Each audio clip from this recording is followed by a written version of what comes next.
Allahu Akbar, Allahu Akbar. Advice I will give you about marriage. The one thing I will tell you about marriage that people don't pay attention to. I want to marry her because I love her. Shut up. I want to marry him for deen. You're not marrying a beard. You're marrying a human. You could be religious, pray 5 times, and you could still hate their guts. Just because someone is practicing their deen does not make them a good person in every other way. There are plenty of people that have an anger problem and they go to Hajj every year, but they still have an anger problem. Allah mentioned one thing about marriage that is on top. Number 1, everything else is later. He said He made you into spouses for the purpose that you could find peace.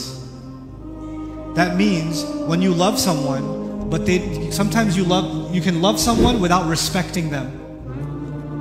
You can love someone without being honest to them. You can love someone without caring for them properly. You can love someone but hate their family. And all of these things, you know what they do? They take away the peace. So even if love is there, peace is not there. And when peace is not there, the purpose of the marriage is gone. Allahu Akbar, Allahu Akbar.